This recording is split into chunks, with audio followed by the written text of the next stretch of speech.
Good morning, traders, and this is your day trade review for the Aussie South African Top 40. So we have ended up with yet another, let's not call it the thin bar, but more likely that the seller's on control.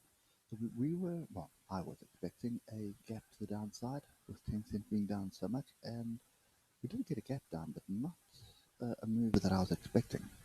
And what we've ended up with is pretty much an inside bar.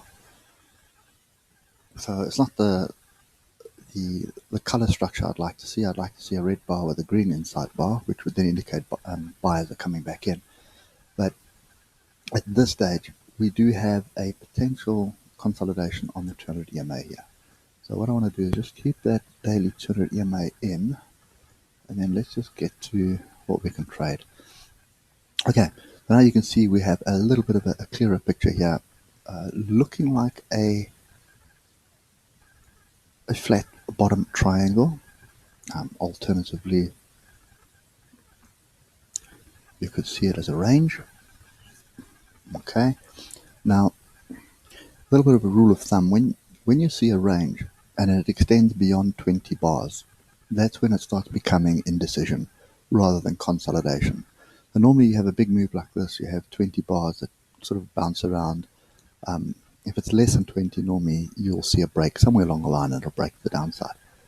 So at this stage, this is on the 3 hour anyway, it's 19 bars.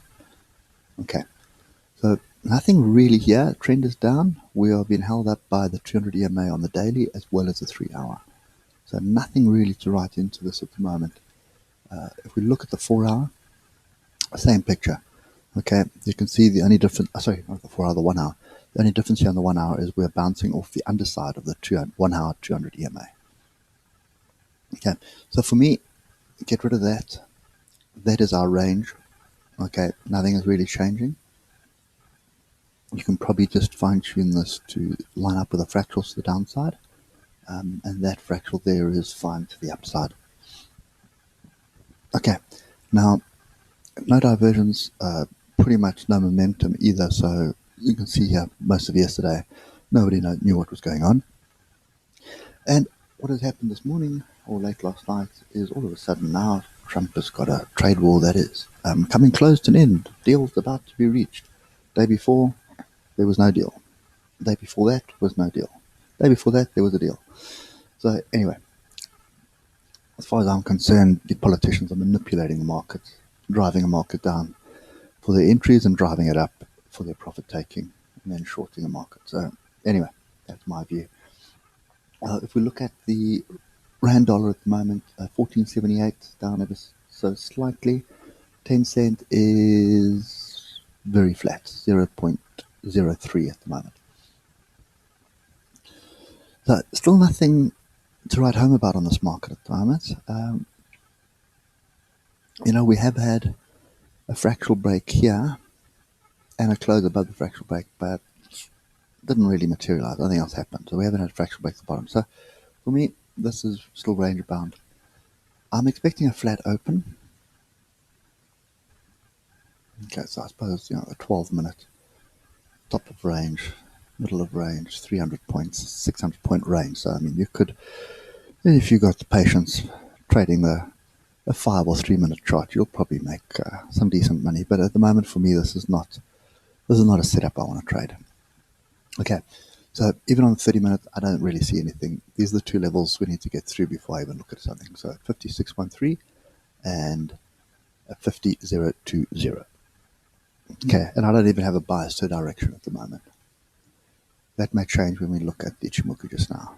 Okay, 12 minutes. So just in the 12 minute, I think that's a nonsense bar. Would be nice if it was a real bar. Yep, that's a nonsense bar. So we do have an inside bar and then a move down with potential diversions here. Potential double bottom. But we're going to need a break above that level, and that's not a fractal yet, so it's not something that I'm really interested in. And we are below the alligator. Okay, so I'm going to need to see a little bit more structure at the moment. But I do think if we have a sort of just from fractal to fractal, we do have a bit of consolidation here. I'm going to check on the on the Ichimoku now to see if there is something. But if you're on a lower time frames, there is potential for a trade to the upside, but I'd just be very wary of where it's going. More than likely going to hit the same area here. Okay, so there's nothing really that stands out. I suppose we do have a bit of a butterfly pattern here as well. Not that I'm a fan of it, but anyway. So let's just get to the Ichimoku. I think maybe if there is anything, that's what's going to tell us. If there's anything there. Right, so starting off with the 12 minutes. We are below the cloud. We are bearish on the twist. We're bearish with Chiku span. We're bearish with the cloud. So everything is bearish at the moment. But just bear in mind the bigger picture, you're in a range. Okay, and we're kind of in the middle of the range right now. So as far as I'm concerned, that's indecision time. Until we break above this high and below this low. Okay, so your lower time frames are going to be a little bit wishy-washy. So as we said yesterday, so we had the move up. We were under the cloud, off the top of the cloud, top of range, down. Okay, then we keep bouncing on the cloud, down. We're still underneath the cloud.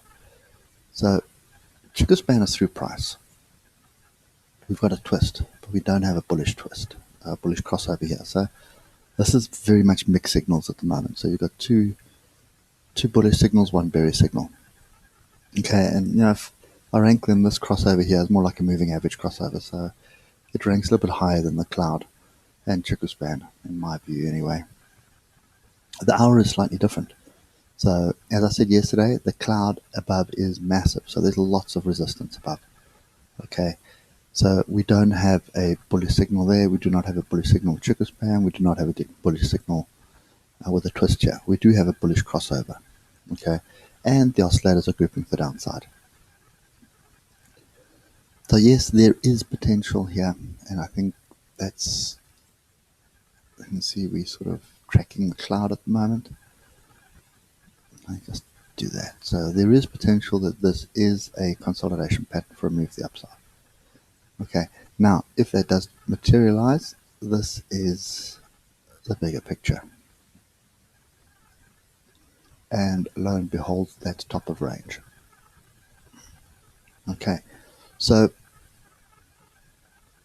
the other thing that has transpired, or no, hasn't transpired yet, is that was the original trend there. We broke through it, we're back below it, we're above it, and we're back below it. So if we just use that as a signal bar, you don't want the bottom. Anyway, that is that's kind of all I can see there. 4 hour, let's just get rid of the noise here. 4 hour, you can see pretty much range bound. Very clear that we're in the range bound. I'm just going to use the high of yesterday. But look, we're off the bottom of the cloud. So we've kind of closed on the bottom of the cloud, if you think of it that way. And now what we're looking for is a rejection of that cloud. But we have had one, so we have to wait and see. At the moment, bearish, and the cloud is bullish. So a lot mixed signals still. Okay, and that's very typical of a range. And you can see a flat Kijinsen. I'm still waiting for Kijinsen to turn and point up. And the important part here on the Williams percentage R is we have diversions. Double bottom, higher low. Okay, between there, double bottom, higher low. And that just brings another level into play, which is a break above 5743, because that will give you a measured move to the upside of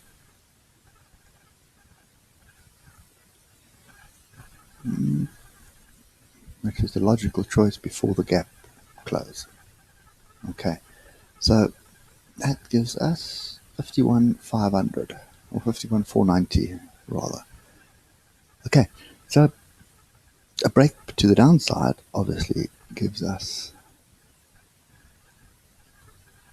bottom gap close.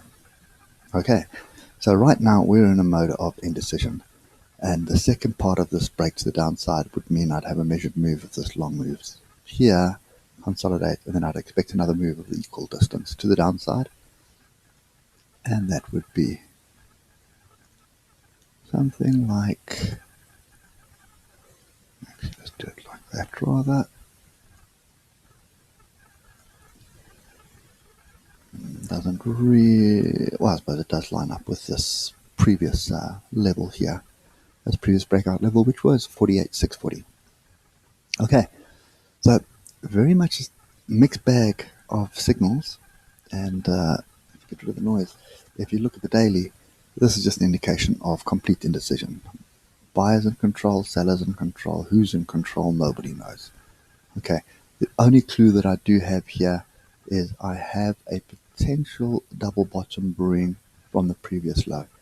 Okay, daily trend is up, although we are below Kijinson at the moment. Okay, we are still at the 61.8 as well.